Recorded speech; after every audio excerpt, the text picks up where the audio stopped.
Hello everybody, thanks for joining us here on Bring Back the Brass.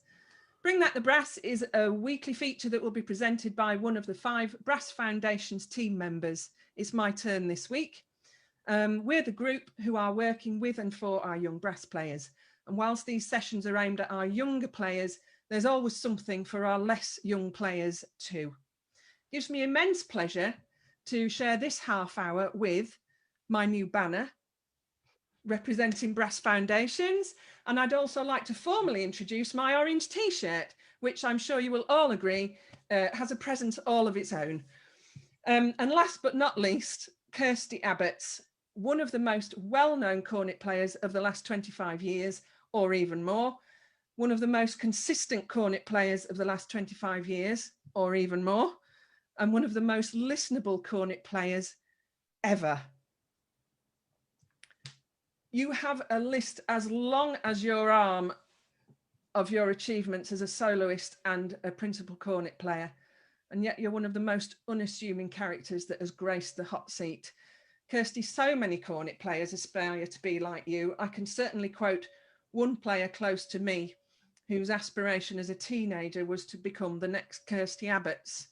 So I hope in the next half hour that you'll give some of our wannabe young players a little bit of a clue as to how they might achieve just a little bit of your success.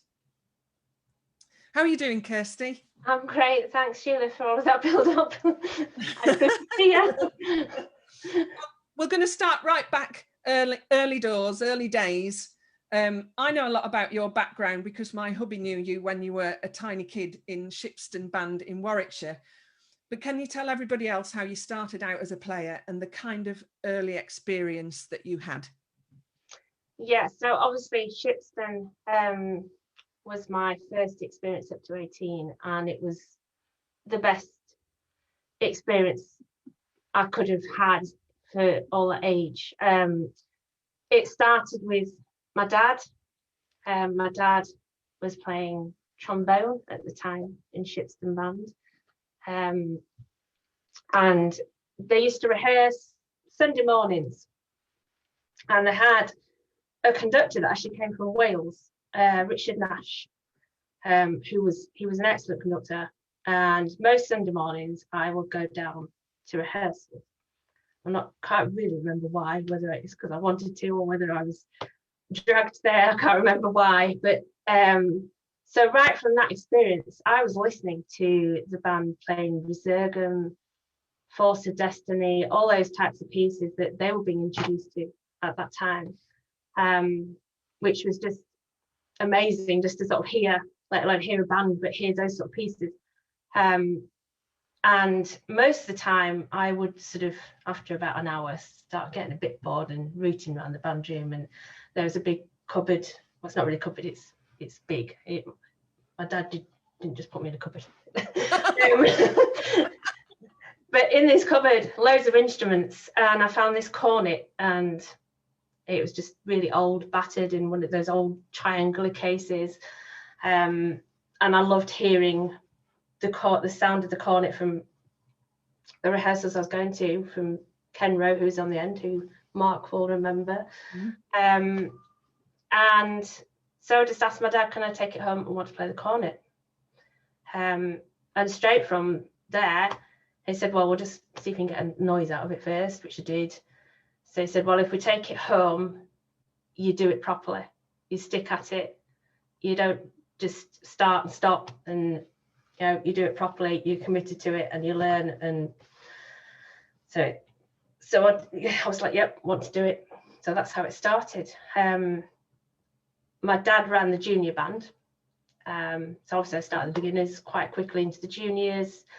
The junior band was an amazing setup then. It was quite a large, we had a full band. We used to contest.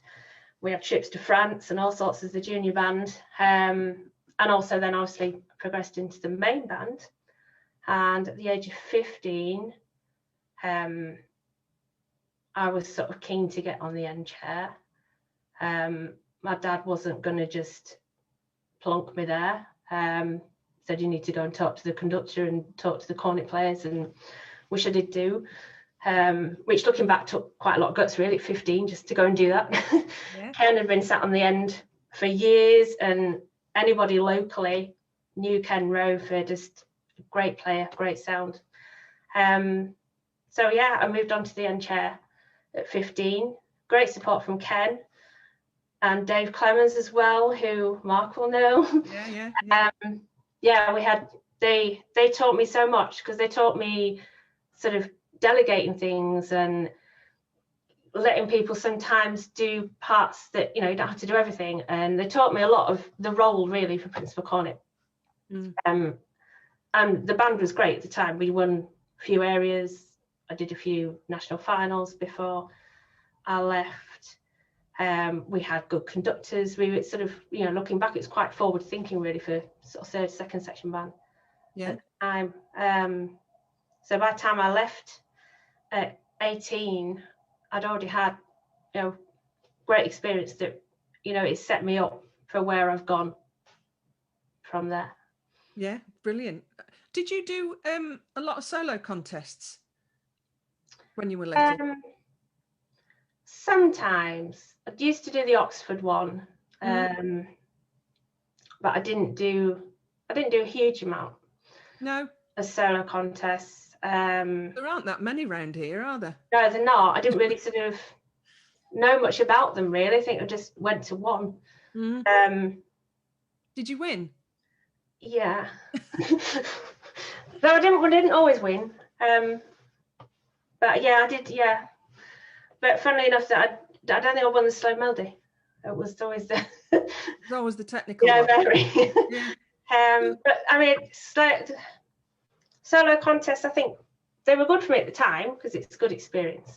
And I did do a few once I came up to Huddersfield as well. But I've never really done that many. No. But I think they are good for experience. I think they've been excellent in lockdown. The fact that I think they've, you know, on any solo contest that's been run in lockdown, I think it's been fantastic, especially for younger players, gives them something to aim for. Doesn't matter where you are in the country, you can enter. It can be international as well. So it's, yeah, I think they've been, I hope they're going to carry on. I hope they're going to carry on into the future, that we don't actually have to jump in our cars to go to a contest. You can do it online. Yeah. And I think also as well, with the fact being online, you know, the ones that have been shown, you've got a wider audience as well. And it's easier then for people to support those younger players and just send them a little message, and it brings people together a lot more. Isn't it great? I really enjoy it.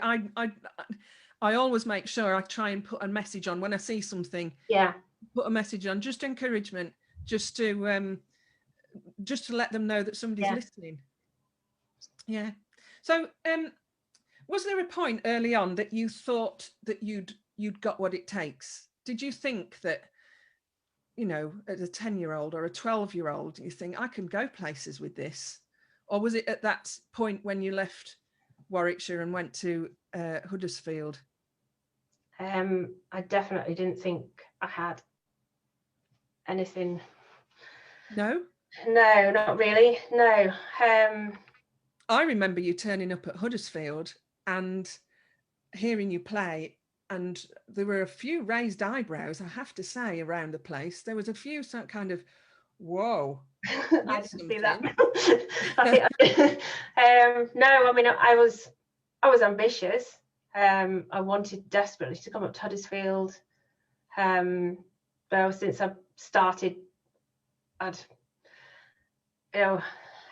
listened to Philip just non-stop for years and just wanted to be taught by him. But no, I didn't think I got anything. And when I did get up into Huddersfield and got into Sellers, I then thought, I'm never going to get to the end. Everybody just seems so good. I was like, no. I didn't think I'd get there. But you did. Yeah. Did playing in county groups play a part in your sort of education as well? Yes, it did. Yeah, I played trumpet for a little bit before I came up to Huddersfield. I was in the county wind band, which I enjoyed. But I also did, I used to do trumpet solos with the string ensemble, Warwickshire String Ensemble, which is good, and had a trip to Austria with them. So yeah, I had quite a sort of good experience really before I came up. So yeah, and enjoyed that sort of variety. Fabulous. So when you arrived in Huddersfield, what was your ambition? You said you were ambitious. What were you aiming for? I didn't really think about what I was going to end up doing job wise or anything. All I wanted to do was just play the cornet, which is a bit sad. And have lessons from Philip. Yeah, and I wanted to, I wanted to get good enough to get on the end chair, but I didn't totally believe that was going to happen. I think my dad did. I think my dad thought I could get there, and that was a big force behind me, big support, and that did sort of push me really to get there. Yeah. We both had lessons with Philip. There weren't that many cornet players in the department really, and at that time, not who were exclusive cornet players. We had sort of some who doubled on trumpet as well. We were quite lucky, weren't we? Yeah. I know that he has shaped me as a player over the years, and whilst I am nowhere near the player that you are, we do have some characteristics that are a little bit similar. And when I played with you a few years ago with my local band, that was quite an eye-opener, because we actually played very well together. Yeah. So when you were there, do you think there was one thing? Do you think there's one thing that encapsulates your learning from that time? It's hard to put it as one thing. Tell us you then. Yeah, well, I think the main thing, and I was probably sort of this way anyway, is to always just strive to improve, which I always do. I'm so self-critical, but not to the point that I sort of destroy myself. But if I don't like listening back to myself, but if I do, there's always certain bits of I think, wish I hadn't done that, or done it like this, or so I think it's just always that constant strive to get better. But as a teacher and a practitioner, that's expected, isn't it? I suppose there's always something better around the corner if you do this or do the other. Do you think it's that constant sort of that you feel that you can still improve? Yes, absolutely. And I discovered that, didn't I, when I had lessons with you? Yeah. I had lessons, just a little advert there, folks. I had lessons with Kirsty just a handful of years ago, because I'd thought I'd stagnated as a player. Kirsty reminded me of lots and lots of the things that I knew already, but had been kind of lost over the years. So it was, I've got to say, a real joy to have lessons again. I hadn't had lessons since I was at uni, and we can do that so easily now, can't we? Yeah, we can. I don't have to travel to 2 hours on the motorway. But yes, that's an advert for Kirsty there, and for me, that we can improve. Absolutely. Doesn't matter what age you are, I don't think. Age. And it's. So you always seem as cool as a cucumber on stage. Are you? No. And if you're not, how do you deal with it? I bet anybody from Frickley is laughing now. No, I'm not cool as a cucumber. Although it's probably sort of the build up to a contest, probably from about the week before, that I will start getting nervous from days before, but not sort of, you know, nerves that make it worse, if that makes sense. It's I think everybody should have a certain amount of nerves. Especially when it matters, doesn't it? Yeah. And it's just controlling it, and the main thing is just being so prepared. And I just sort of focus so much. I don't look at the audience. I sort of try and not even realize they're there, to be honest, and just totally just concentrate on playing that part, and sort of brass in concert in a ways. When you stand up to do the solo, it's pitch black as you look out. Right. So that, and I guess probably that's, you know, when you're referring to prizes and stuff at the start, not that I ever thought I'd get anything ever against all the people that play there, but you can just feel like you're just playing to one person. And that's sort of how I deal with it on a contest stage, is just cut everything out and just play to somebody. Fab. And it does come across. It does come across, that concentration and the how you immerse yourself in the music. Yeah. Which it's less of a performance of Kirsty Abbotts, it's more a performance of what you're, you know, what you're trying to put across. Yeah. So now you're the Cornet Tutor at Huddersfield University, which has taken a happy kind of full circle. Yeah. And you've taken on the mantle as role model and mentor. If you were to put cornet playing skills into a hierarchy, what would come at the top of your list? There's no doubt on that. Is top of the list is sound. And, you know, obviously, you know, like we say, we've been taught by Philip, that's what's been installed in us, but that was installed in me from day one. My dad was, you know, I remember practicing with my dad, and that was from day one, his focus. He's, you know, he really knew sort of how to sort of shape things. He may not have been actually able to do it himself, but he knew how to sort of what it should be. So right from the start, Ken, who I sat next to at band, who I've mentioned, he just had, you know, he was all about sound. And then obviously with the training from Philip, teaching from Philip, and on there, it's just, to me, it's top of the list by far. Do you think that you can teach sound to somebody, or do you think it's a natural occurring thing? I think part of it is natural, but you can definitely teach it. I think a lot of people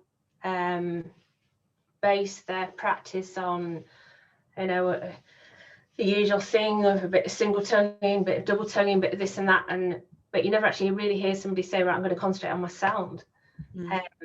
Obviously they probably are in all the things that they're doing, but I think it's something that I still sometimes, if we practice, that's all I've done, is just long notes, warming up exercises across the range, trying to, you know, just concentrating on the sound is the same across the range. And if I'm feeling I'm not sounding how I want to sound, then I don't move on to anything else. I just get that right. I know you've told me that you've been quite meticulous about certain solo lines, and you know, you will not rest until it's right, and you know exactly where you're going to breathe. And I mean, my children must think I'm bonkers, because sometimes probably hear me just play literally 2 notes for a good 20 minutes, and they probably think it sounds the same each time, but it's that important, isn't it? Yeah.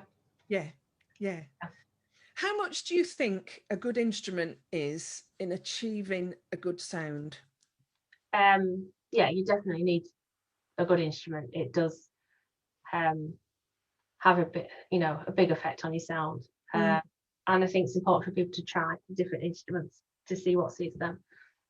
I've been lucky enough to play on some great instruments, but you know, without not sounding like a Geneva plug, it's the heritage that I've got now. I literally did just go to try them out, just because just fulfill it. So somebody else had actually tried it. It wasn't with the intention of having one, but literally within 2 notes.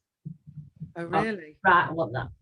Yeah, it did make me play a few more notes than 2, but I was yeah. So yeah, I did, and I was in a good instrument anyway. So the instrument definitely is important, and everybody's different. Everybody will get a different sound out of different instruments. I think it's worth trying different ones, and the same with mouthpieces. That makes a difference as well. Yeah.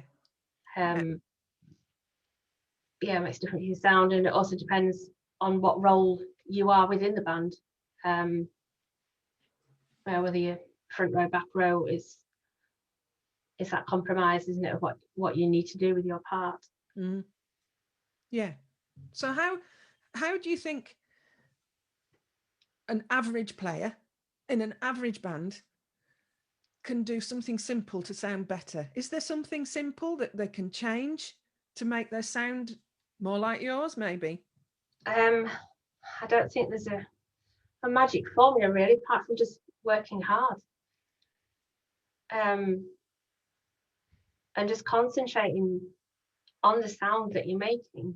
Mm. But there's no quick fix for working hard, unfortunately. You can't just, I mean, there's so many people that ask, you know, I want to sound like that, how do I do it? It's difficult to answer. A lot of it's just hard work. Yeah. Which only you can do yourself. Mm. I'd like the listeners to listen to some of that hard work now. And I wonder if we might hear one of your slow melodies that we've got lined up for you. So, sorry, Sheila, which track is it you want? Could we have Papa, please?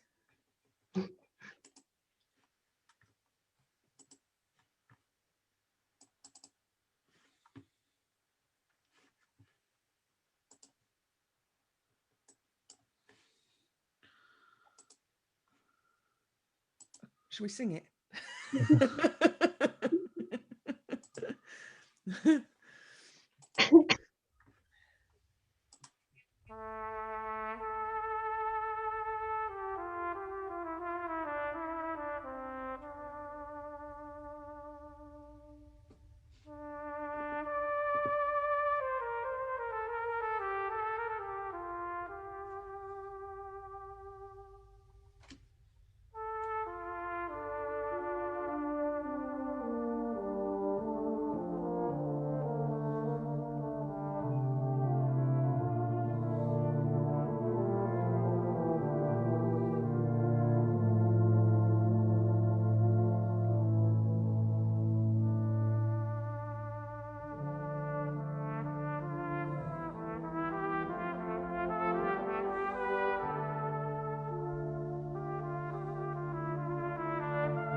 Isn't that sublime?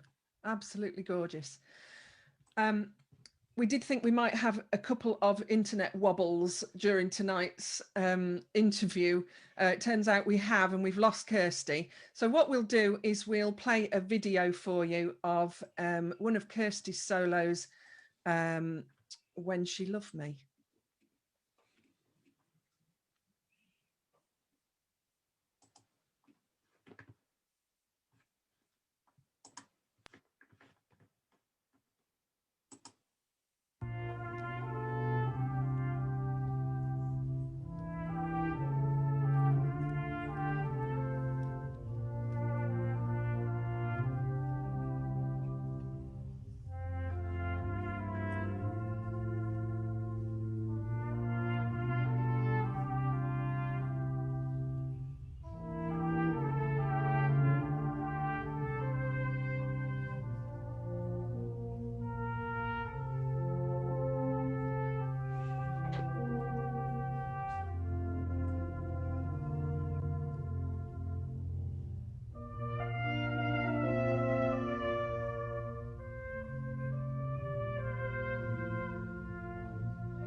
Okay, so we're back, folks. I'm afraid we've lost Kirsty. She's disappeared into internet nowhere.